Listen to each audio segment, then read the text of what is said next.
छत्तीसगढ़ समेत देश में होने वाले लोकसभा चुनाव की तारीखों का ऐलान हो गया है। देश भर में 7 चरणों में मतदान होगा और 4 जून को चुनाव परिणाम आएंगे। वहीं बात अगर छत्तीसगढ़ की 11 सीटों की चुनावी तारीख की करें तो प्रदेश में 3 चरणों में मतदान होंगे। तो चलिए जान लेते हैं कि देश भर में आचार संहिता लागू होने के बाद क्या क्या बदलाव होंगे। तो सबसे पहले तो ये कि सरकारी ऐलानों पर बैन कर दिया जाएगा। चुनाव पैनल के दिशा निर्देशों में कहा गया है कि चुनाव का ऐलान होने के बाद मंत्रियों और अन्य अधिकारियों को किसी भी वित्तीय अनुदान की घोषणा करने या उसके वादे करने से रोक लग जाती है। सिविल सेवकों को छोड़कर सरकार से जुड़े किसी भी व्यक्ति पर शिलान्यास करने या योजनाओं को शुरू करने पर रोक लगा दी जाती है। इस दौरान सड़कों के निर्माण, पेयजल सुविधाओं के प्रावधान आदि से संबंधित वादे भी नहीं किए जा सकते हैं। इसके साथ ही अगर आचार संहिता लागू होती है तो अधिकारी कर्मचारियों का ट्रांसफर भी रोक दिया जाएगा। केंद्र सरकार के अधिकारी कर्मचारी चुनाव प्रक्रिया पूरी होने तक चुनाव आयोग के कर्मचारी की तरह काम करते हैं। आचार संहिता में सरकार किसी भी सरकारी अधिकारी या कर्मचारी का ट्रांसफर या पोस्टिंग नहीं कर सकती।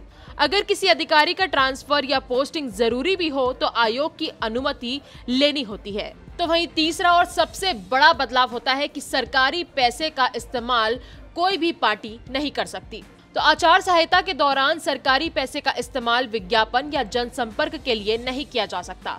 अगर पहले से ही ऐसे विज्ञापन चल रहे हों तो उन्हें हटा लिया जाएगा। किसी भी तरह की नई योजना, निर्माण कार्य, उद्घाटन या शिलान्यास नहीं हो सकता। अगर पहले ही कोई काम शुरू हो गया है तो वो जारी रह सकता है।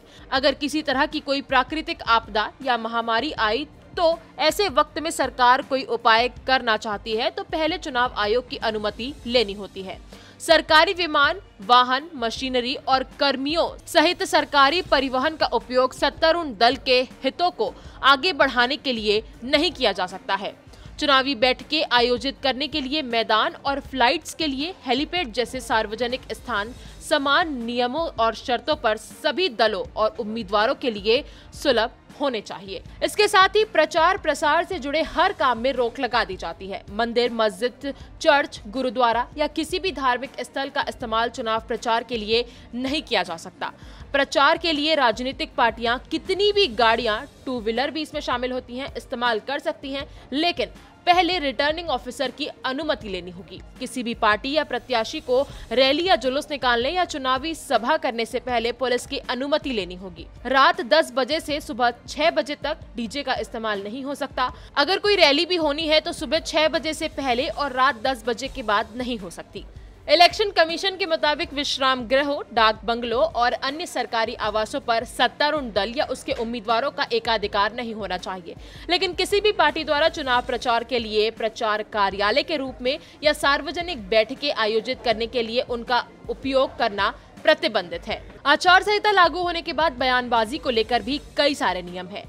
जैसे कि कोई भी पार्टी या कैंडिडेट ऐसी किसी भी गतिविधि में शामिल नहीं होगा जो मौजूदा मतभेदों को बढ़ा सकता है या आपसी नफरत पैदा कर सकता है या फिर अलग अलग जातियों और समुदायों, धार्मिक या भाषा के आधार पर लोगों के बीच तनाव पैदा कर सकता है। जब भी कोई दल अपने प्रतिद्वंदी पार्टी की आलोचना करेगा, उनकी नीतियों और कार्यक्रम, पिछले रिकॉर्ड और काम तक ही सीमित रहेगा।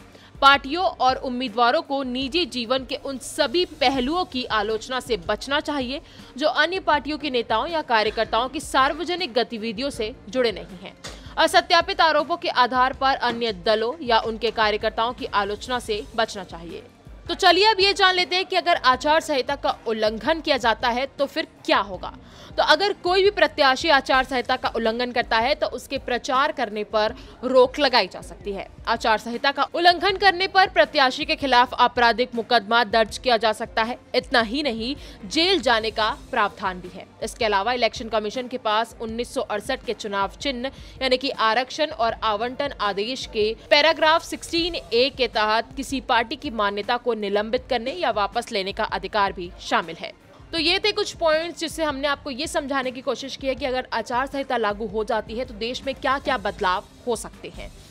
तो अगर आपको ये वीडियो पसंद आया हो तो इसे लाइक और शेयर जरूर करें और हमारे चैनल खबर बेबाक को सब्सक्राइब करना ना भूलें।